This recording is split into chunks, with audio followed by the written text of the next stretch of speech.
નમસ્કાર. તો આજના વિડીયોની અંદર આપણે કુર્તી કટિંગ માર્કિંગ કરવાની શરૂઆત કરવાની છે. અહીં આપણે 36 નંબરના ડ્રાફ્ટના આધારે માર્કિંગ કરવાની શરૂઆત કરવાની છે.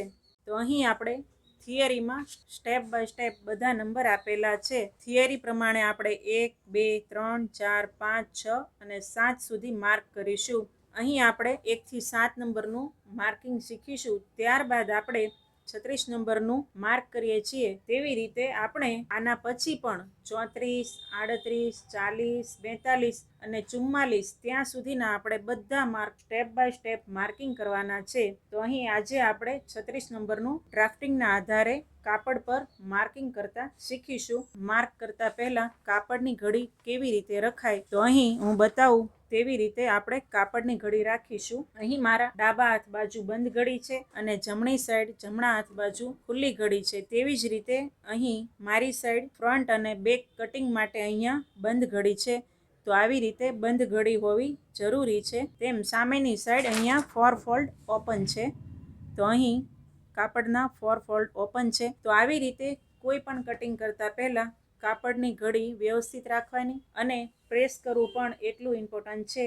કોઈ પણ કાપડ વ્યવસ્થિત સીધું કરીને જો આપણે કટિંગ કરીએ તો પરફેક્ટ કટિંગ થતું હોય છે. તો હવે આપણે થિયરી અને મેથડ સાથે સ્ટેપ બાય સ્ટેપ કાપડ પર માર્ક કરીશું. તો સૌથી પહેલાં તમે નીચે જેટલું માર્જિંગ અને દબાવ રાખવા માંગતા હોય તેટલું રાખી શકો છો. તો આપણે થિયરીની અંદર પહેલો નિયમ છે તેનું અહીંયા મેથડમાં કુર્તીની લંબાઈની વાત કરી છે.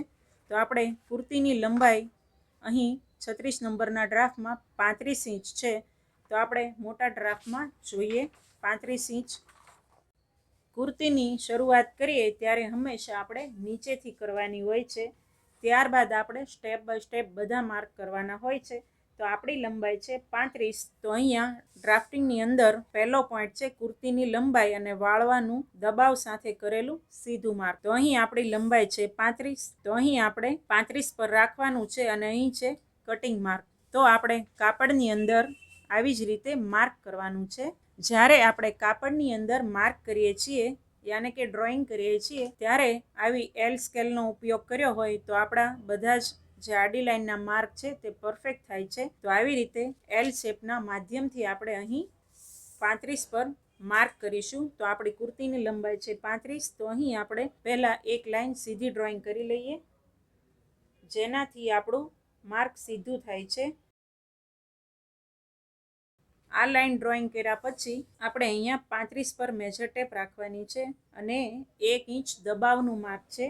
તો આ ડ્રાફ્ટિંગની અંદર આપણે અહીં 1 ઇંચ લીધેલું છે, પણ તમે અલગ અલગ કુર્તી બનાવતા હોય તો તે પ્રમાણે 1.5 ઇંચ રાખી શકો છો. પણ આપણે અહીં બતાવ્યા પ્રમાણે 1 ઇંચ ફોલો કરવાનું છે. તો અહીં આપણે 35 પર માર્ક કરવાનું છે. તો તેવું થોડું દૂરથી પણ માર્ક કરવાનું છે જેથી કરીને આપણી આડી લાઈન પરફેક્ટ બને.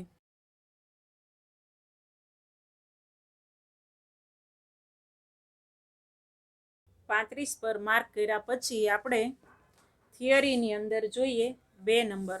તો 2 નંબરમાં કટ લંબાઈ અને સીધું માર્ક છે.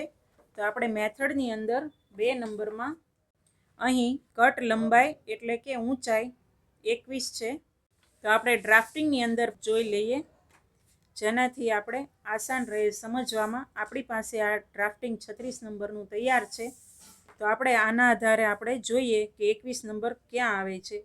તો અહીં આપણે જ્યારે જોઈતા હોય ત્યારે મેજર ટેપ 35 ઉપર સીધી હોય તો જ આપણને આગળના નંબરનો જવાબ પરફેક્ટ મળે. તો અહીં 21 પર માર્ક કરેલું છે કટ લંબાઈ અને સીધું માર્ક. તો હવે આપણે કાપડ પર માર્કિંગ કરીએ કટ લંબાઈ અને સીધું માર્ક. તો અહીં જ્યારે આપણે માર્ક કરીએ છીએ ત્યારે આપણી મેજર ટેપ 35 ઉપર હોવી જરૂરી છે જેથી કરીને આપણે 2 નંબરનો પોઈન્ટ 21 છે ત્યાં સીધું માર્ક અને આડી લાઈન વ્યવસ્થિત બને.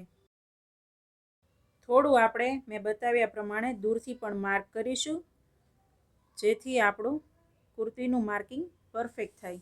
તો અહીં આપણે 21 પર આડી લાઈન બનાવીએ.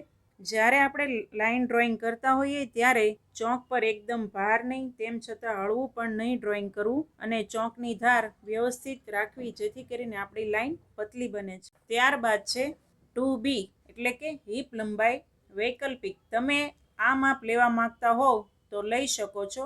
આપણે ગયા વિડીયોની અંદર સમજ્યા હતા કે હિપ લંબાઈના માપની શા માટે જરૂર પડે છે. જેમ અહીંયા કટ લંબાઈ 21 છે, તો તમે થોડો કટ નીચેથી રાખવા માંગતા હોય તો આ માપ લેવું જરૂરી છે, અથવા તો એ લાઇન કુર્તી બનાવતા હોય અથવા કોઈ વેસ્ટર્ન વેર આઉટફિટ બનાવતા હોય તો હિપ લંબાઈનું માપ લેવું જરૂરી છે.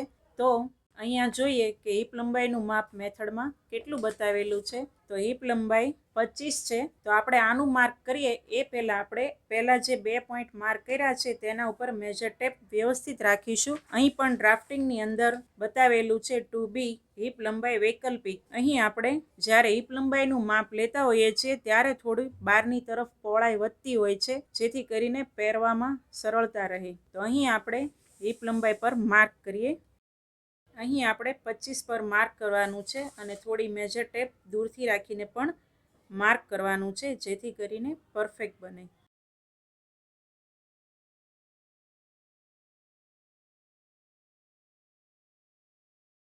તે પછી 3 નંબરનો પોઈન્ટ જોઈએ. થિયરીની અંદર 3 નંબરમાં કમર ઊંચાઈ અને સીધું માર્ક છે.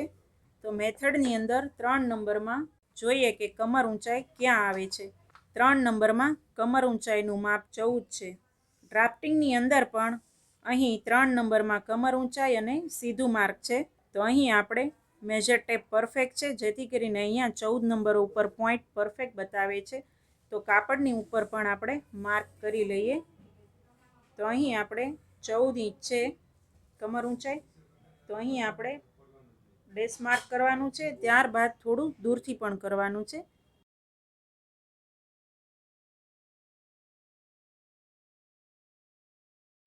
ત્યારબાદ 14 નંબર 21 પર અને 25 પર ને 35 પર પટ્ટી સીધી રાખ્યા પછી અહીં આપણી ઉપરની તરફ લંબાઈ પૂરી થાય છે ત્યાં થોડું ડેશ માર્ક કરવાનું છે, જે આપણે ડ્રાફ્ટિંગની અંદર પણ જોઈ લઈએ. અહીં મેજર ટેપ પૂરી થયા પછી કરેલું માર્ક. આની અંદર આપણે અત્યારે કોઈ આડી લાઈન કરવાની નથી, માત્ર અહીંયા નાનું એવું ડેશ માર્ક કરવાનું છે. ત્યારબાદ 5 નંબરમાં બતાવ્યું છે 0.75. અહીં આપણે વધારાનું કટિંગ માર્ક કરવાનું છે. તો 0.75 અહીં માર્ક કરવાનું છે.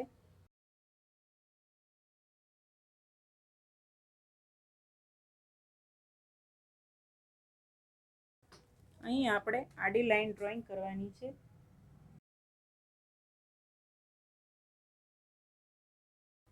ત્યારબાદ મેથડની અંદર 6 નંબરમાં પાછળના શોલ્ડરનું રેડી અને કટિંગ માર્ક કરવું અને કાચું સીધું માર્ક કરવું. તો અહીં ડ્રાફ્ટિંગની અંદર 6 નંબરમાં કટિંગ માર્ક અને રેડી માર્ક છે, અને મેથડની અંદર 6 નંબરમાં આપણે જોઈએ 6 નંબરમાં પાછળનું શોલ્ડર 15/2 બરાબર 7.50 પ્લસ અડધો ઇંચ બાયનું માર્જિંગ રાખવાનું છે, એટલે 8 ઇંચ રાખવું. જો તમે અડધો કરતાં ઓછું 0.25 અને 1 પોઈન્ટ લેવા માંગતા હોય તો એ પણ રાખી શકો છો, એટલે 7.25 અને 1 પોઈન્ટ પણ લેવાય. તો આપણે અહીં 8 ઇંચ લઈએ છીએ અને સિલાઈ માર્ક પણ કરવાનું છે. ત્યારબાદ આપણે 7 નંબરનો પોઈન્ટ જોઈએ. 7 નંબરનો પોઈન્ટ ગળાની બ્રોડનેસ એટલે કે પહોળાઈનું માર્ક કરવું અને સીધું માર્ક કરવું. તો આ માર્ક કેવી રીતે થાય? તો ગળાની બ્રોડનેસના રેગ્યુલર માપ માટે બોડી માપ અપર ચેસ્ટને 12થી ભાગાકાર કરવો. તો અપર ચેસ્ટ 35 છે, એને ભાગ્યા 12 બરાબર 2.91 જવાબ છે. તો 3માં થોડું ઓછું છે, એટલા માટે 3 ઇંચની અંદર 1 પોઈન્ટ ઓછું. તો આપણે ડ્રાફ્ટિંગની અંદર પણ જોઈએ. અહીં 3માં 1 પોઈન્ટ ઓછું છે, તો આપણે કાપડ પર માર્ક કરીએ 3માં 1 પોઈન્ટ ઓછું.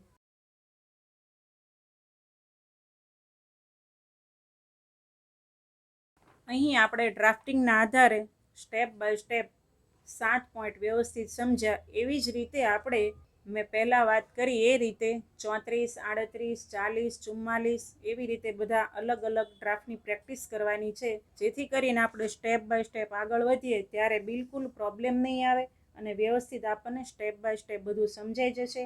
આજે આપણે જે આ માર્કિંગ સમજ્યા તેની બરાબર પ્રેક્ટિસ કરીએ ત્યારબાદ આવતા વિડીયોમાં